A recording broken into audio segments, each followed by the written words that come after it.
Welcome to New View Advice. I'm your host, Amanda DeRocher, and I invite you to join me here each week as I offer advice on how to move through whatever problem or trauma is holding you back from living life to the fullest. Let's get started. Hey there, beautiful souls. My name is Amanda DeRocher, and this is New View Advice. If you're new here, this is a healing-centered advice podcast where I offer guidance for the healing journey. As always, I don't believe I have all the answers you seek. I believe you have all the answers. You just may need a new view and a little help along the way.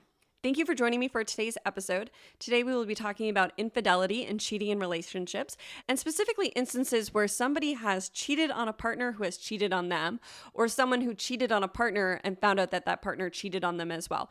So these are questions where there's a lot of cheating going on, there's a lot of infidelity going on, and these two listeners are wondering what to do next. As many of you know, I have done many episodes on infidelity, so if you're new here, I have a plethora of resources. You can listen to episode 22, episode 29, episode 30, 31, 32, and another recent episode, episode 51, also covers infidelity. So if you're new here, I have many resources where I talk about healing from infidelity, and I invite you to check those out. I also have journal prompts on my website for healing from being cheated on, and you can check those out, and all those resources will be in the show notes at newviewadvice.com/57. So I thought this was an interesting topic because this is a bit of a different situation where both people feel betrayed, both people feel hurt, and both people also feel shame, and both people feel responsible for the cheating that they did. And the question is, can a relationship move forward from here? Can we create a relationship that is loving, caring, and trustworthy from this place where two people have cheated? And if you've listened to the podcast before, you know that I believe that is an answer that it will be different for everyone, but I'd love to explore a bit deeper today with both these questions. So I think this will be a really interesting conversation and a bit different than the other episodes. So let's jump on in.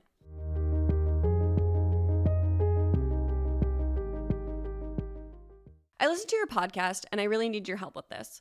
My partner cheated on me and lied about it before eventually telling me his truth. I still feel like it wasn't the whole truth. I broke up with him, but I still got back with him because I love him so much. The relationship brought so much value and I couldn't deal with the loneliness. While struggling through the hurt and pain, I cheated. I knew I shouldn't have, but when I thought about my partner, I felt like he could even be cheating at that moment, and I was there being a good partner. I don't know if I cheated for revenge or I just wanted to feel loved or for validation, but I regret everything I did. My partner eventually found out I cheated. I lied at first, but I eventually told him part of it. I haven't told him I cheated with his colleague because I feel like it'll make him break up with me. I don't know if I should just tell him the truth and accept what will happen, or I should just keep it to myself. Thank you for this question. I am so sorry that you find yourself here in this situation, and I'm sure it has involved a lot of heartbreak and a lot of hard feelings. And I just want to honor that, and I just want to honor that I think it's beautiful that you're reaching out for help and that you're looking to learn from this experience, because I believe that when we have experiences that we regret and leave us in pain, the best thing we can do is to learn from them and to become wiser people from our hardships. So for your question, should you tell him the truth or should you keep it to yourself? I'm going to say that that's only a decision that you can make, but I want to help you to be able to make that decision. So as I talk a lot about on the podcast, I think you need to decide what would be your intention in telling him, because I believe that we want to make our decisions out of love, not fear. So when making a decision, you want to become intentional about why you're making that decision. Is it from a loving place? Like, I love this person and I believe that in order to move forward, I need to be fully truthful. That's from a loving place. Or I'm not going to tell him the full truth right now because I need some time in order to heal myself before I open myself up to that conversation. Or it could be from fear. I fear I'll lose him. I fear he won't forgive me. I fear if I tell him, I'm confirming I'm a bad person. And I believe that for you, knowing that he cheated on you, you can ask yourself, what would you want him to do? Are you glad that he told you that he cheated? Are you glad that you know the whole truth? And even though you said you don't know if it's the whole truth, are you glad that you know part of the truth at least? Because if that's the case, maybe you do want to tell him because you see that in your life, you're grateful that he told you. So you want to become intentional about why you're making the decision you're making, and you want to make it from a loving place, because if you make decisions from a loving place and you follow your heart, you'll always be guided to the places that will help you to heal and to become that full version of yourself, and that version of yourself who's aligned with who you want to be. You may want to be a more truthful person going forward, so it may be in your best favor to tell him. Or you may need time in order to honor your own heart because you've been through a lot of hardship recently and you've been through a lot of pain that you just may need a little time. And both of those are okay. It's going to be different for everyone. Another thing I wanted to mention with this question is that I invite you to explore deeper why you did cheat. Because maybe you want to explore that question before you tell him, because maybe you want to give him the reason why you cheated.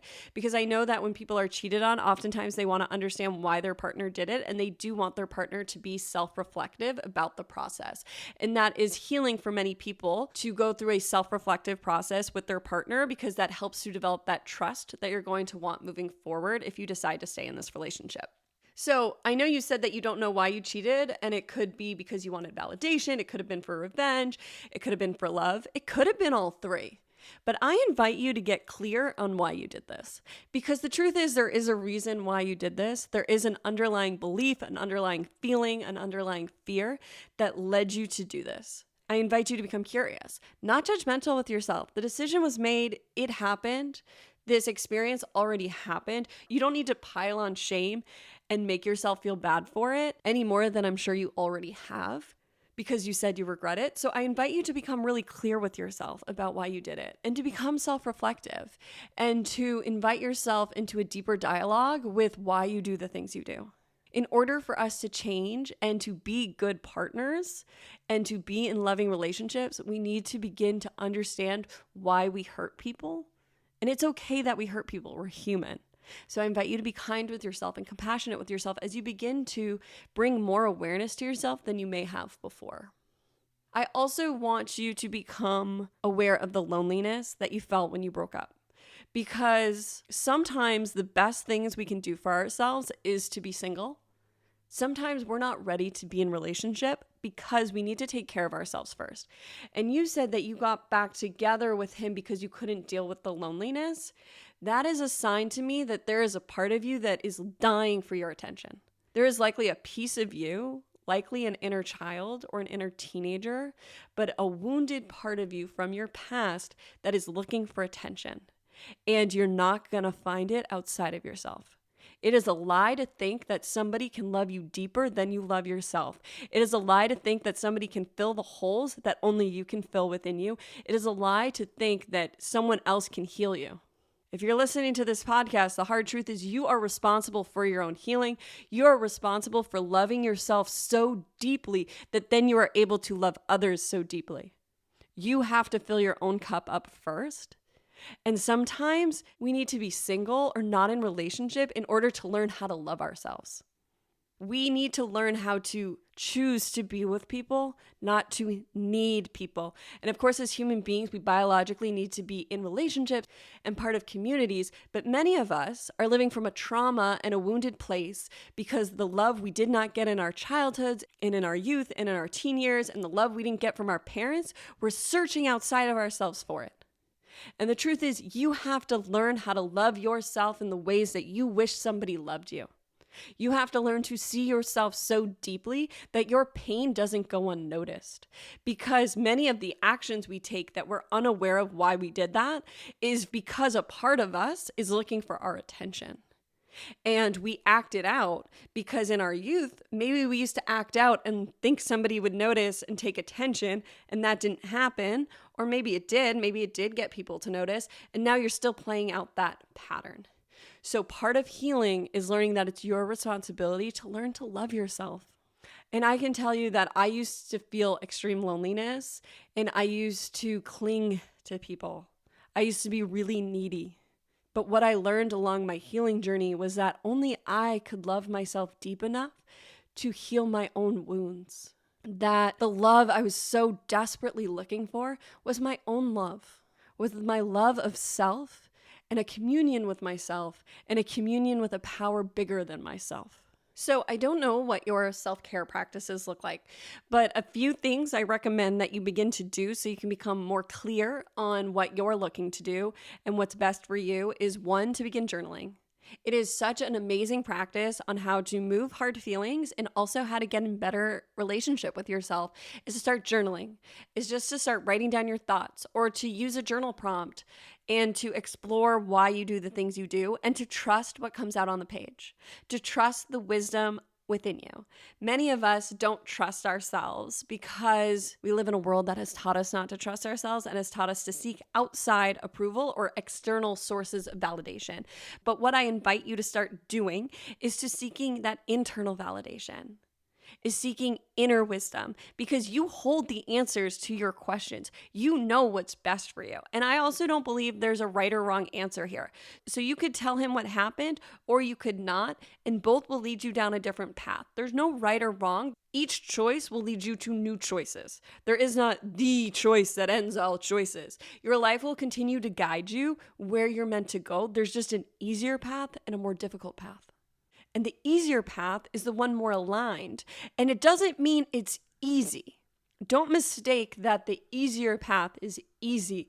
It's only easier because you are following your heart, so you don't have that extra feeling of being out of alignment.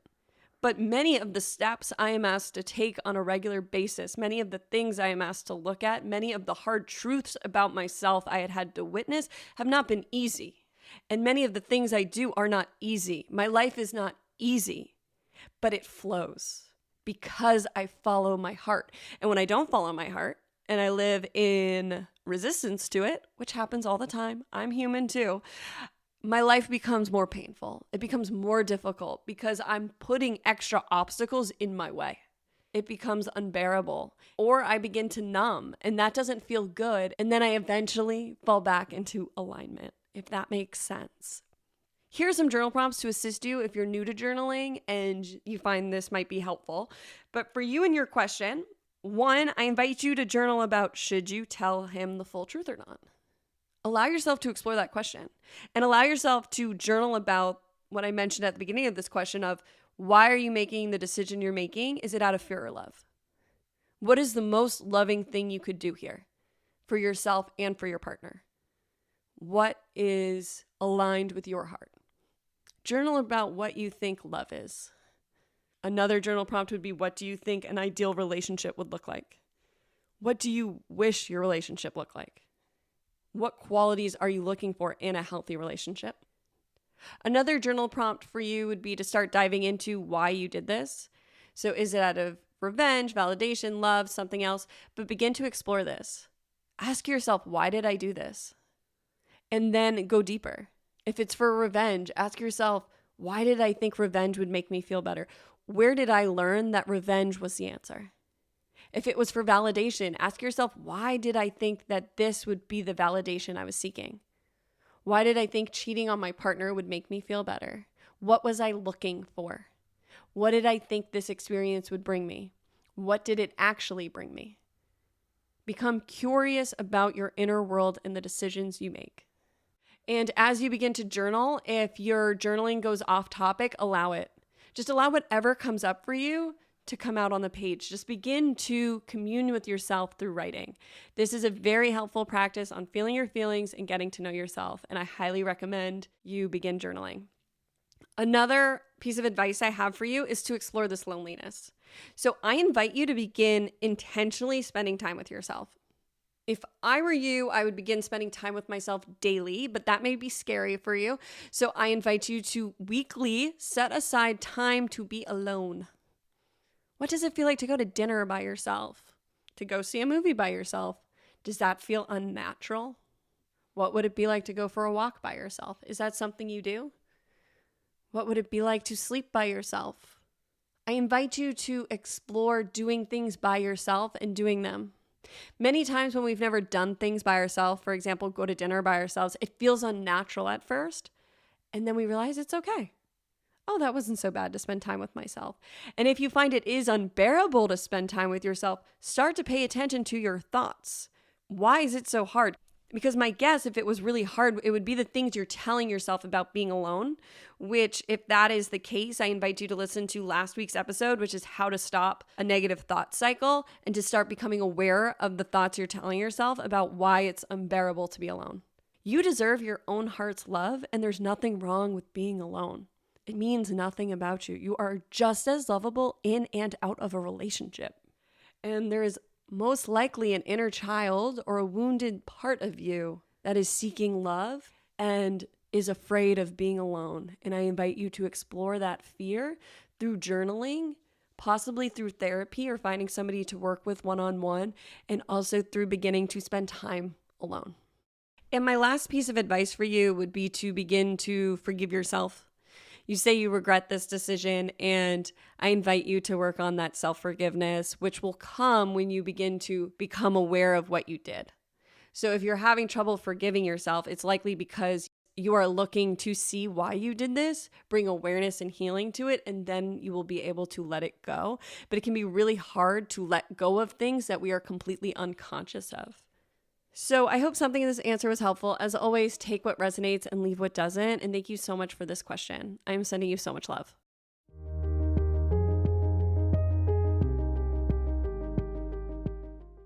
A couple months back, I cheated on my partner. They were unaware and I felt very guilty about it. I tried to be completely loyal and tried to make things better between us because I felt so ashamed and I loved the man very much. He ended up finding out about my cheating and showed me private messages between him and some other girls from the past month or two in our relationship. Is it normal for me to feel guilty, betrayed, and hurt? I feel so down about myself, but then he reminds me I cheated also. The difference was I wasn't making other men fall in love with me. Thank you for this question. And my first answer is yes, it is very normal to feel all those things at once. Even though those emotions may feel contradictory for you, it is very normal for us as humans to feel an array of emotions at a time. I often like to do an exercise that I did in an acting class back in the day, where I ask myself, what 3 emotions am I feeling right now? Because oftentimes we are feeling more than one emotion. And so it is totally normal you're feeling all these things. There are days I feel happy and sad at the same time. And these don't seem like they should mesh together, but part of emotional maturity is understanding that it's okay to feel these contradictory emotions at the same time. So I want to say that I'm sorry for the situation you're in. It does not sound easy, and this is a real struggle that you're in. So I just want to honor that because it's not an easy situation you found yourself in. And what I want to offer to you is finding what is best for you moving forward. Because it sounds like you two may be at odds because you both cheated on each other. So you're both kind of throwing that cheating at each other. And in order to move forward, you're both going to have to let down that excuse almost of like hurting each other. The visual I'm getting is you're kind of throwing swords at each other, right? So he cheated on you, you throw that at him. You cheated on him and he throws a sword at you. You're going to have to let down those swords. You're going to have to let down those weapons. And you're going to have to feel the tough feelings about how you both broke each other's trust. And then you have to decide, and you may have to decide this for yourself. I don't know what your communication is like, but you have to decide if this relationship is worth pursuing. Because if you decide to let down your defenses and your weapons and he doesn't, that's something for you to look at. Because it's going to take both of you to move forward in a healthy relationship. It's going to take both of you being self-reflective about what you did. It's going to take both of you rebuilding the trust that was broken. And it's going to take both of you grieving your old relationship in order to make room for a new one. In episode 51, I talk with Andrea Giles, and we talk about how when cheating happens, the old relationship is gone. You have to grieve what you thought your relationship was in order to create a healthy relationship. So if you choose to stay or you choose to go, either way, you're still grieving that old relationship. You still need to let that go. That is not coming back. And so part of what is going on here is that you have all these feelings and you feel guilty maybe having all these feelings. So in order for you to move forward, you're going to have to accept that, yes, you can feel hurt, guilty, and betrayed at the same time. Because the truth is, you did cheat, which I understand why that makes you feel guilty. And the truth is, you were cheated on, and that would elicit betrayal. Both these experiences exist. And just saying, well, you cheated too, isn't going to heal your heart.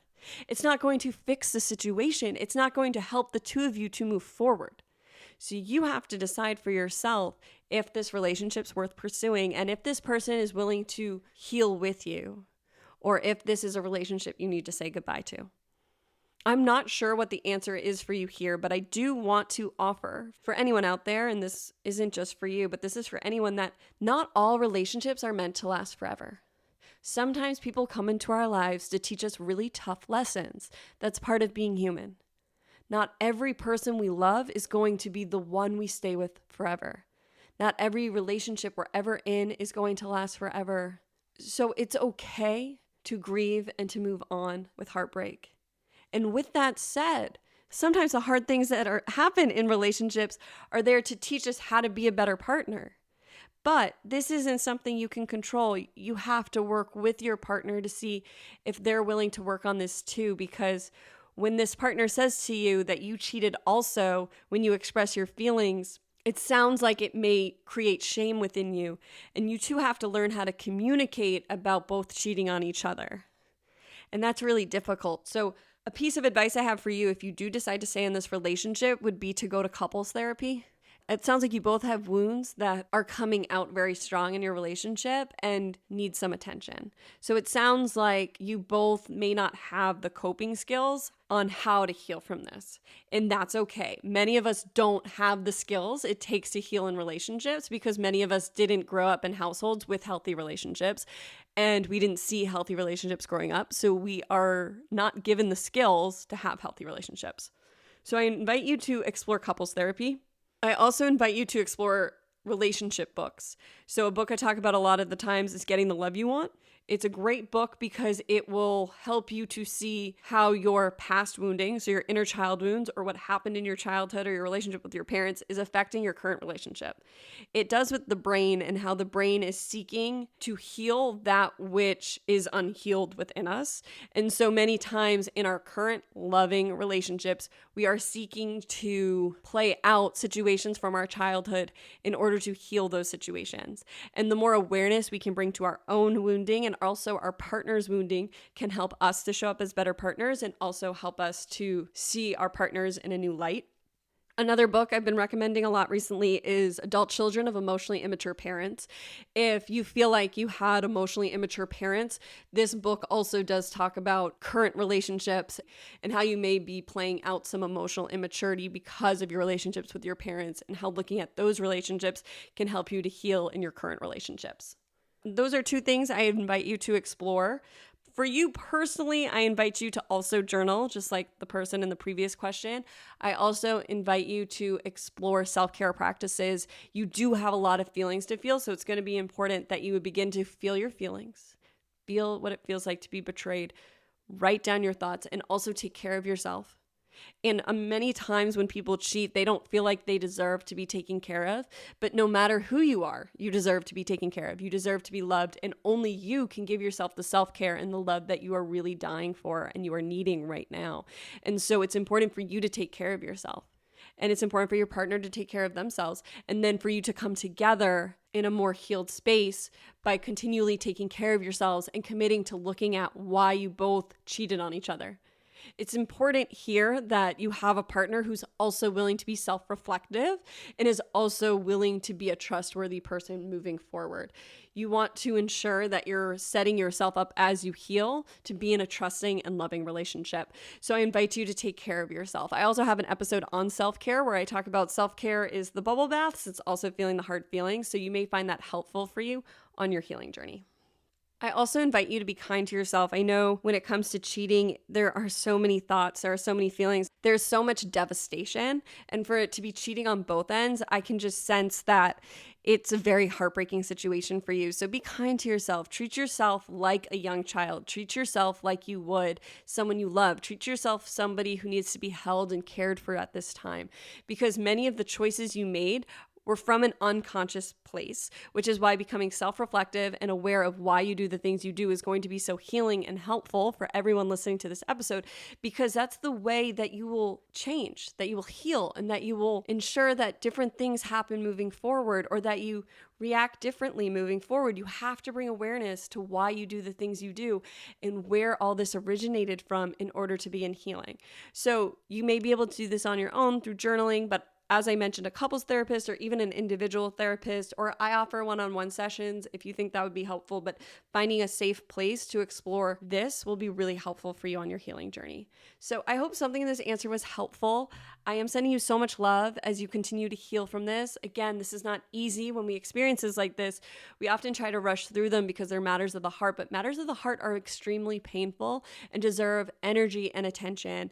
And many times, matters of the heart, we don't see that external external gold. So we don't see a project finished, or we don't see the house built, or we don't see a ring on the finger. We don't see that external validation, but matters of the heart deserve just as much attention as anything that needs to be built or cared for outside of us.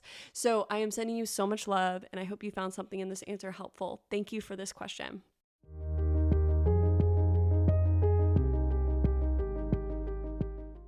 Thank you so much for tuning into another episode of New View Advice. As always, I am so grateful to offer you guidance along your healing journey. If you are unaware, I have a website, newviewadvice.com, that has lots of resources and a lot of free resources and also show notes. So if you want to visit, you can visit at newviewadvice.com and check out different journal prompts I have. I have journal prompts on many different topics. I also have meditations, and I also have resources there to assist you on your healing journey. Thank you so much for tuning into another episode of New View Advice. As always, I hope I was able to offer you a new view on whatever you may be going through. Sending you all my love. See you next time.